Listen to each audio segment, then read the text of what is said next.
Tell me about yourself. Where were you born and raised?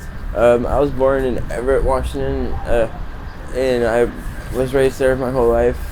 From being born pretty much on till I was 16 or 17, and then I moved over here to Seattle. And you're raised with your mom and dad? No, so I was raised with my mom up until 4th grade, but I moved in with my grandparents because it was like really chaos. She had like 20 people over all the time, and it was like they were like making meth and stuff, and it was like really crazy. It was just like a trap house pretty much. And finally, I ended up getting taken in by my grandparents and moving in with them when I was in 4th grade.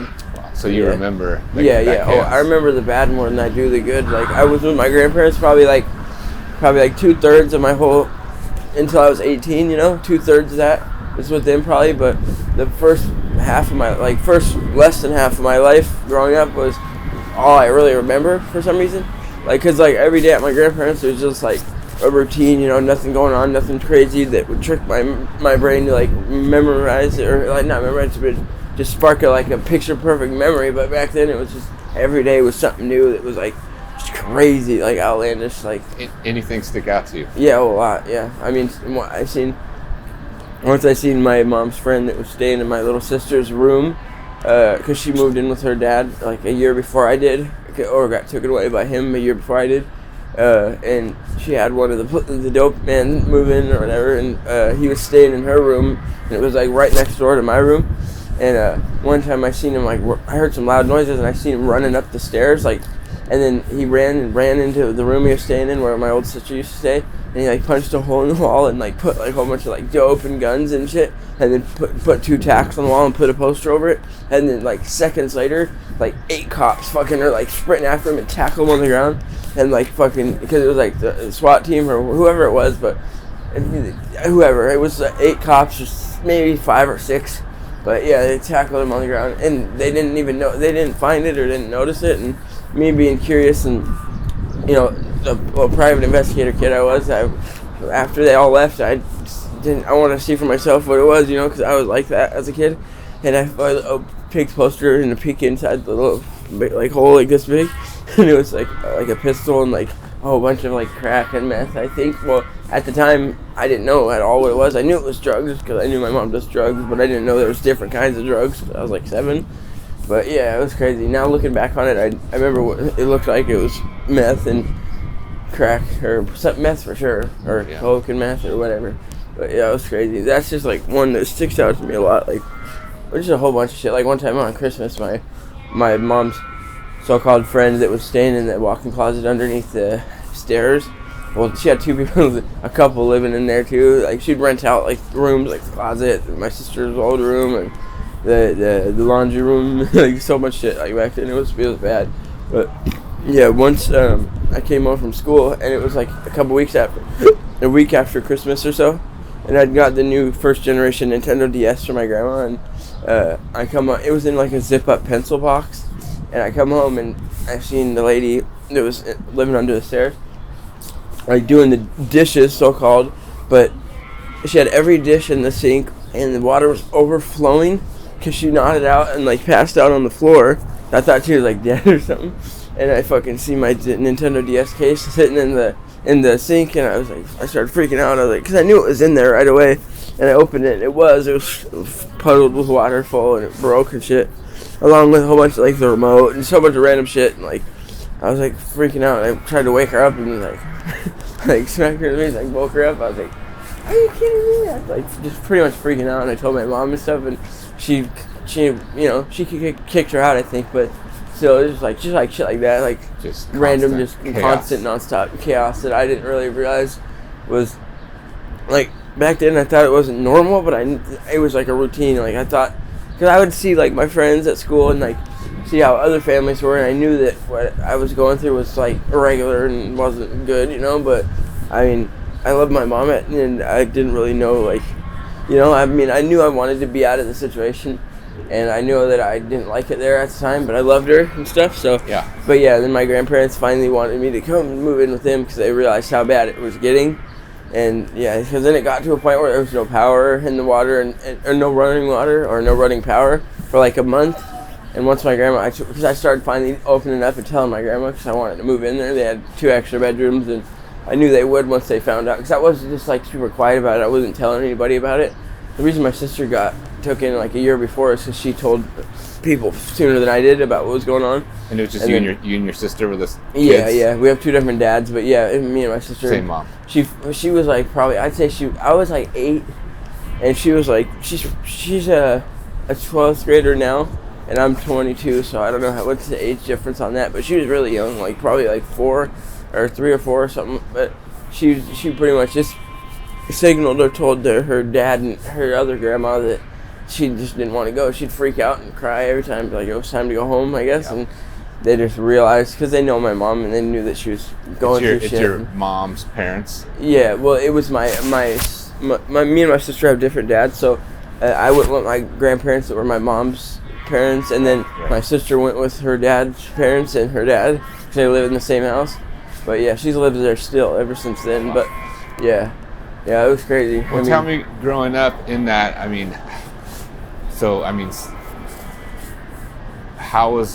did you eat? Was there food? Was there meals?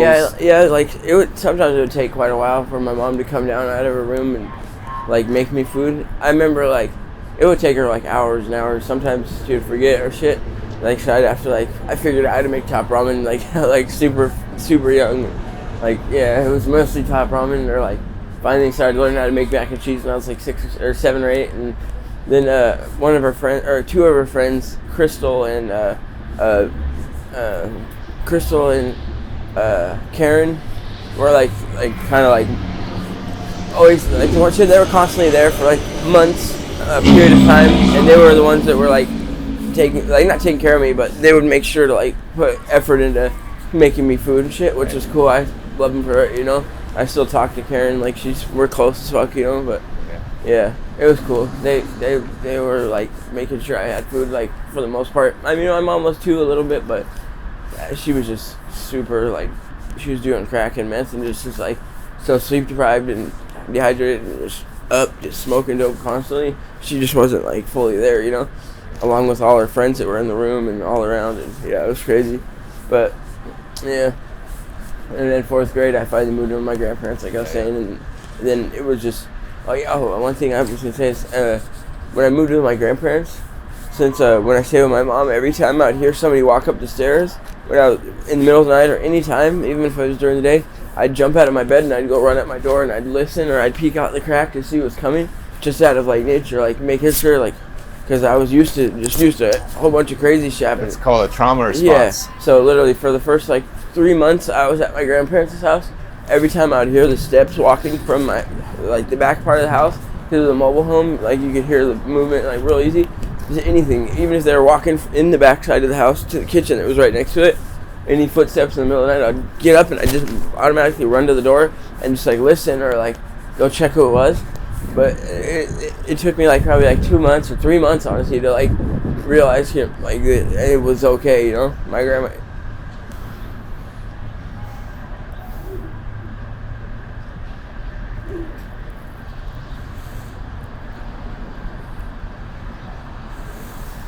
Sorry. It's okay, man. That is incredibly tough. But yeah, then like after like 2 or 3 months, like it was fine, you know. Yeah, it smoothed out. Everything was okay.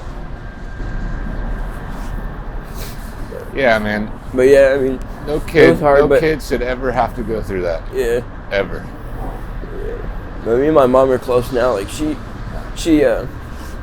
works like 2 jobs now and she has like her own house and stuff and pays rent, and like she's doing a lot better. I'm proud of her, like really proud of her. She's changed a lot. Like back then she was totally different, you know. But she changed like completely and actually takes accountability for what she needs to do, and like she'll help me out like whenever I need help, you know. Which is cool. You guys ever talk about that time? Yeah. We do quite a bit, but like she always it's like emotional every time like, we talk about it. So. But yeah. Isaiah, what's coming up for you? Like, Like, I don't know. I had an RV and I was staying over here in Ballard for probably like a year now, and I moved into the tiny homes that just opened up at the RV safe lot with my RV at first for a couple of days, and then it had a really bad roof leak, so they moved me into the tiny homes because they were just brand newly built and no one was staying in them except for one person, and there's like probably 16 of them there, and they moved me in like 2 days early, even though I didn't have a title because it was really bad, like the leak. They didn't want me staying in there. It was dangerous. So yeah, now I have a tiny home. I've been staying there probably like 2 months now, and I just went like 2 weeks ago. I went to like an open house, like or open like waiting. It was like a Section 8 like open wait list, I think, or something. I don't know what it's called, but my case manager that helps us out, or me and my girlfriend that helps us out, she made us get up at 6:30 or 7 in the morning because it started at 11, and she wanted us to be at the front of the line for it. And there was like 5 or 6 people in front of us, and there was like 6 open available spots. So the first 6 would get Section 8 vouchers. It was right there, no waiting list for like a year or whatever. Like, because they had a whole bunch of vacancies happen like within that couple months at the Clay Apartments downtown. Like, they were really nice too. And basically the first 6 people to show up got Section 8 vouchers and got to move in within like a week or two, and yeah, to a studio apartment, rent free for however long for Section 8, and then it would be like 30% of your income, even if it's like, say it's like what my situation is, I'm going to get the ABD cash benefits from the SHS, which I guess it's like $300 or $400 a month. I don't know exactly how much it is, but she said that that works for my so-called income, so it would be 30% of that is what I'd pay after a year of staying there. And I just got a letter in the mail because me and my girlfriend we weren't the first 6, so we aren't able to move in right now. But me and her are the first people on the waiting list. Right, so you like just missed it. Yeah, by one person, literally. So I'm the first one, she's the second, but we're gonna be together. So, you know, she said my case manager said it's almost like 98% sure we're gonna move in there, and they're super nice. So it's just a matter of when somebody gets kicked out in the studio apartment floor or whatever. There's studios and there's 2 bedrooms and 3 bedrooms. It's like a 7-story place. It's really cool, really nice. So tell really me about that. Like, what would housing mean to you? It would be awesome. I mean, it's almost like I still like doubt it right now because I don't really like. It's like hard to believe because I've been like told for a couple of years. Like, I've been homeless probably like off and on for like 8 years, 7, 8 years since I was 16. Well, let's talk about that. Let's go back there real quick. So, you were with your grandparents. Yeah. Okay. At 16. Or I was 17 actually, but so I ended up becoming like, because I was hanging out with people that are like 2, 3 years older than me. Wrong crowd after like a while, because I was playing football and baseball quite a bit, like really good actually, basketball too, since I was young. Like when I lived with my mom, I was playing sports because my grandparents made sure to come pick me up for practice every day, and that was my like favorite time of the day because I would like actually be able to, you know, get away from where I was staying and like, you know, get my stress and anger out or whatever it was. But what was I saying? Oh yeah, so I started hanging out with people like 2, 3, 4 years older than me, like after around like 8th grade, 9th grade, because my friend that was in the same mobile home park as me was a little older, and he was like my best friend growing up. But yeah, we started smoking weed. Well, I started smoking weed when I was like 7th grade, I guess, but it was weed for like a year or 2, and then finally in like 9th grade, I tried to snort a blue, like for the first time, like, you know, because I thought it was just like weed. I didn't know anything about addiction at all. I didn't know, like, I mean, I did because I grew up with my mom and stuff, but hers was different. She was always up and tweaking and just doing all that, and she didn't, like, I heard about withdrawals kind of, but I didn't really know you get withdrawals like that because I was way too young to understand any of it. Plus, yeah, I don't know. So I became addicted to blues when I was like at the end of 9th grade. So summer in between 9th and 10th grade, I was snorting blues like probably like 5 or 10 a day, and I was probably like 5 or 6, 7 a day, and for $30 each. So when I was that young, I was like maybe like 16 and a half, 17. I had to like figure out how to get money and fucking, because I wasn't working and I never worked, but I was so strongly like in love with these pills and like addicted to them, I had to figure out how to get money for them to like fund it so I'd be able to like not get sick, because withdrawals is fucking terrible. Back then it was way worse too, because I never actually had went through them like that. So when I'd get sick like that, it would just be like so bad, and I would tell myself like I'd constantly think about it, so it would make it worse for me, because it was like the topic of my mind. Like now, like if I ever get sick, I'd just like, you know, walk around or go ride my bike outside or fucking draw or watch YouTube or whatever, and not constantly think about it, and just like tell myself that I'm not gonna, you know, I'll get it when I get it, and I'm not gonna let myself be bothered about it, and that helps a lot. Like I don't really do as much as I do as I used to do. I do only like 1 or 2 a day, or like no, like probably like 3 or 4 a day. I was doing like 30 a day at one point. And so for the people out there listening, what are blues? Blues, fentanyl pills. Yeah, yep, they're no good. I wish I never ever tried them, but it is what it is. I'm not saying it's. I mean, I've learned to just realize that everything happens for a reason, and I mean, I know that it sucks, but it's kind of hard to like not adapt to that lifestyle, and that's all I was raised around for my childhood, and kind of looked up to my mom when I was young, obviously, and like a couple of her friends, and I told myself I'd never ever fucking become a drug addict, never ever. There's no way possible. I'd never do meth, never do no drugs, and it just. I didn't even know, like, before I knew it, I was smoking weed. I didn't really consider that a drug. I never really have, because weed's a little different, but... Yeah, I mean, there's... But still, that's all it took, really. I mean, I'd smoke weed with my friends, and then one day, he started getting perks, or... I didn't know, they were blues, Percocet, or whatever, and fucking tried just, like, a quarter of a quarter, so like an eighth little tiny little chunk of it, and I snorted it, and I didn't even like it the first 2 times. The first time I did it, I had to, like... take my shirt off and like sit in front of like a fan because I was sweating, and if I moved I'd like puke. It was terrible. And the 5-6 times it was like that, and I don't know why the fuck, but that's how addictive it is. Like it's crazy. Like I didn't even like it like that, but then for some reason my mind was always telling me just to do it again, and then fucking it just got to like an everyday habit, and then he wouldn't have any, and I ended up getting money to buy my own, because they were $30 for one when I first started like 7 years ago. It was fucked up, but yeah, so at that age I had to try to figure out how to get money so I could buy them if they're like $30 each. Yeah, how did you? And I resorted, which I regret it, and I'm you know, not proud to say it, but I was stealing from my grandparents, like out of their wallet and shit, and just doing fucked up shit. I ended up like scamming their credit card or their debit cards and putting it on one of my old phones and sending people hundreds of dollars. It was so fucked up. I regret it, but I mean, at least I'm able to admit it and like say that was what happened and know that it was wrong, and I've moved forward from it. Now me and my grandparents and my mom and my whole family, I'm like really close with them. They know I'm not a thief. They know I'm not fucking gonna come over, and like it got to a point where I got kicked out. Like that's why I was homeless when I was 17. So that's what happened. Yeah, it's because they couldn't trust me as far as they could throw me at all, you know. Yeah. And then they realized that I was, you know, using drugs, because they were wondering why I was doing it, and they knew something was up, because fucking I was not wanting to go to school, and I was looking bad, not showering like that. I started having dirty hands and. So when you got kicked out, like where did you go?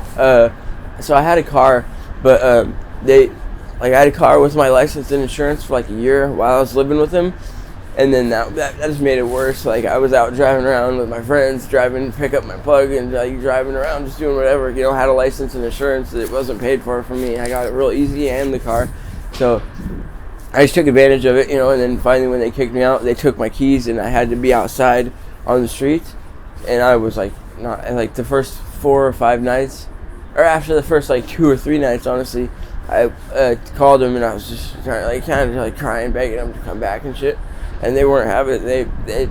They were so sick of me. They couldn't throw me. They weren't sick of me, but they were sick of who I was at that time, like stealing all their shit. And they couldn't allow me in the house, which I don't blame them. And I'm glad that it all happened the way it did, because it made me realize from then on that family bond and like relationships with family and friends, and like the trust built that you have over time is 120,000% more, or 120,000% better than, you know, them not being able to trust you and like all this shit. It sucks. The feeling of not having your family let you come over or even go inside their house without following you around and watching your every move, it's like so fucked up. Yeah. It was so bad, but that was enough. Like now like all my family, like every single one of my family members that I still talk to, I can go over there, I can shower, I can spend the night, they could fucking leave, and I could be there by myself. They know I won't ever do that again because it's not worth it.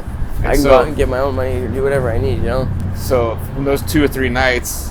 Yeah. Okay. Yeah. Sorry, I'm jumping over all over totally the place. Fine. It's totally so fine. Yeah, after like 2 or 3 nights, and I was calling him, I finally convinced him to let me go over there to get some clothes and like get some blankets because I was freezing because it was the middle of winter and I wasn't used to the cold at all, and I didn't really, hadn't been out there like that. I didn't even know it was ever got that cold. Yeah. But I convinced him to let me come back over after like 2 or 3 days, just for like a little bit to get clothes or blankets, like I said, and in that amount of time, and they were following me around, not really wanting me in or anything like that, and I managed to like fucking slip past them. She was in the kitchen washing her hand or something like that, and I like was standing there by her in the kitchen, and I like slipped off into her bedroom, and I fucking grabbed my car keys, and I just like walked out the door, and I stole my car out of there. Because I was like, fuck no, you're going to make me be outside in the streets, and I have no way to be out. Like, it was my car. I mean, they paid for it and shit like that, and I was not even 18 to have it in my name yet, but in my mindset at the time, I was like, that's my shit, I'm not going to be out here stuck in the cold. Fuck that. And then they reported it stolen. So you had it for like lived in your car for a little bit? Yeah, well, I only had it for like a day or two, okay. And they reported it stolen, and I was in Mukilteo Speedway driving by and didn't know at the time every single stolen vehicle license plate pings the GPS of where your glass going through because the camera's on the lights. I didn't know all that back then. I didn't even know anything about real crime like that. And like gang task cars pull up on me and fucking pull me out at guns drawn and shit. I didn't think they were gonna actually report it. I thought they would, but I didn't know it was gonna be that big a deal. I thought I was gonna be able to be hiding or like not be found or whatever. I didn't know stoplights were like that, but. Yeah, and then the cops got me and put me in the back of the car after I got stopped, and then they called my grandpa and said that they recovered the car or whatever, and that I was here, because they were. I told them the situation, and I had a key for it. My name was on the insurance. Yeah. Yeah. Anyways, and they said, well, we're gonna call your grandpa, see what he wants to do with it, and see what's going on. And he ended up coming down there to meet up with the cops and us, and I was like, what do you expect me to do? What do you want me to do? Like, fucking walk away and be out. I'd go under the bridge and go sleep, and fucking cold. I'm not even from around here and shit. And he ended up fucking, like, he let me keep it and just let me. He said, well, at first he's like, I'll let you keep it tonight, but bring it back and park it at Discovery in the elementary school that was next door, and I'll get it back tomorrow. Just tonight you can have it. Well, over that whole night, he probably wasn't able to sleep, like fucking. They loved me, they just didn't know what to do at the time. Yeah. Yeah. Then he ended up just letting me keep it. I had my car for probably 6-7 months after that, and I was living in my car. And then I felt like I was just up for too long. I fell asleep on my steering wheel at a stop sign with my foot on the brakes. After a while, just up for too long. And that was before I even knew that sleep deprivation and dehydration was important as fuck and was a thing. And yeah, I ended up passing out, just not even knowing it. I remember my eyes went the line on the road went crossed in my eyes, and I blacked out after 5 seconds of that, and I woke up 2 hours later at a stop sign way farther away than I was, and I drove for probably a couple miles, or 5-6 miles for an hour. You didn't crash. I don't know how, bro. I was going over the Everette to Marysville Bridge. I don't know if you know the flats or whatever. It's a bridge going over the water, and it's only a 2-lane road. One going this way and one going this way, and it's like a 50-something mile an hour speed limit. It's really narrow, bro, really narrow. And it's really, bro, it's so. Oh wait, you're saying you made it across that? Yeah, and then made it off the fucking exit. Mind you, I'm blacked out. I don't remember any of it. The last thing I remember was my eyes going one this way, the line, and I just didn't see it all. It was fucking crazy, and then I just blacked out. But I managed to get from there over to the gas station. It was probably a mile and a half from where that happened at, and I passed out sleeping at the gas station. That's what the cops said, for 30 minutes, and then I ended up leaving from there blacked out, not knowing any of this was going on, and made it another mile away. And then I was thinking back on it, I was all I remember was I was gonna go to the park, Rotary Park right there in Marysville, to park my car and sleep, and I was at the stop sign turning right to take a right into the fucking parking lot, and I fell asleep right before I parked up. And then I ended up, the cops were like, "What the fuck are you doing at Chevron?" And I was like, "Oh, I was just using my phone. I pulled off. I just made some bullshit up. I didn't remember any of it, and I don't know how I didn't crash." They said they got 4 or 5 calls in of like reckless driving. That someone was probably drunk or Asleep. something was going on. Yeah, Asleep. yeah. They said I was on the opposite side of the road like a little bit, or just all over the place. I'm so blessed I didn't crash. And then to have my foot on the brake in drive with my head on the steering wheel and not roll into the Taco Bell that was right in front of me. It was crazy. But yeah, then they pulled me out, the cops did, and they ended up freaking out on me or whatever. They're like, "What are you, you're high as fuck," freaking out. And then ended up like getting me out of the car or whatever, and realizing I wasn't under the influence or wasn't DUI'd. And but they searched my car because I was passed out, and they had consent because I was passed out, and they found this like piece of the foil under my seat and the tutor. I didn't have no drugs on me or anything, and they ended up charging me with possession of paraphernalia. They didn't charge me with a DUI. So and then they ended up saying, "Oh, you have 2 minutes to get your car towed out of here, or else we're gonna tow it." But now that I'm looking back, because I know my rights, this is my first encounter with the cops. I was 17. They didn't DUI me. I had a license and insurance. They didn't give me a DUI. I wasn't under the influence. They said, "Well, since you're not under the influence and you're fully capable, we're not going to charge you with a DUI, and we're going to let you go." Well, they still charged me with possession of paraphernalia, and they towed my car away. But if I didn't have a DUI, how's that even possible? So was that the last time you seen your car? Yeah, was that it? Yep. And then I was out on the streets officially after like 8 months of being in my car.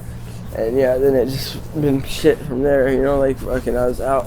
It was snowing at that time at that night right there. But yeah, off and on. And so you've been unhoused. Yeah. Since then, off and on. Yeah, and that was when I was 17. I'm 22 now. Yeah, that's a long time. time. I mean, off and on. Like I stayed at my friend's apartments, like on their couch for like a couple months, and another friend, or my friend's RV, or just wherever I could, Yeah. And then I finally, a year ago, got an RV from my mom, because her best friend had a stroke again for the 3rd time, and Foley was just like damn near died. He was not fully functioning again. He's like damn near pretty much like walking, dead man walking, like he's skin and bones. It's just scary to see, but he ended up giving me the RV because he had to move to Alaska because he didn't have a caregiver and had to have his daughter take care of him. Gotcha. She lived in Alaska, so that's how you got the RV. Yeah, he ended up giving me the RV to. And when was that? What year was that, you think? It was like a year ago from here. Oh, gotcha. Maybe like a year and like 3 months ago or something. So were you in a tents? Oh yeah, off and on. I was in tents for quite a while. And I was in Everette homeless for like a year and a half on the streets in tents, mostly in tents. And then I came over here one day because I got arrested for just cops see me jaywalking, and they stopped me, and I had a warrant for possession of drug paraphernalia from 2 years ago from when I was telling you about that I didn't take care of. So they took me to jail. And that was like, finally I was like, I don't want to be in this area because all the cops around here are so fucked up. Snohomish County is no good. So I just realized, because I've been told for a while, King County, they have so much going on, like the cops aren't going to really fuck with you for stupid shit like that. And that's basically what made me come over here. Gotcha. And because my mom lived in Georgetown, and that's where the RV was. And she was living in the RV at the time with him before he had a stroke. Oh, I see. Wow. And then she finally moved out, and like a month and a half later is when he had the stroke and moved out of the RV too, because he was staying there, and she moved, and then he was just there by himself for a couple months, and then he had a stroke, and ended up giving it to me, and then having to move away. So it's all a lot. I'm sorry. No, don't be. It's part of it's part of your story, Isaiah, and like how it's like that RV. You and awesome. your lady, lived in there for a while, and then got you to the tiny home. Yeah, and it's just like that's part of it. When I first man. got the RV, because it doesn't run, and when I first got it, I was in Georgetown. Did it run by myself? It never had. Oh, it never ran. No. Oh, gotcha. So I'd have to tow it everywhere. One of my mom's good friends has his own tow truck company, so any time I needed a tow, he'd be right there to tow me. Gotcha. Yeah, but so it got stolen from me in Ballard. And I found it, like, by the grace of God, found it like 3 days later. Like the RV got stolen? Yeah, it's towed away. Towed it, hooked it up, towed it right the fuck away. And I found it like 8 blocks away. Because I drove by it and realized, because I noticed it right away. Sure. And the lady that was a part of the people that stole it was flagging me down as I'm parking in front of her to like check it out. She was like, oh, I need to jump, trying to get it jump started. I'm like, oh, interesting, because I know it doesn't run, you know. Who's trying to get it jump started? I'm like, all right.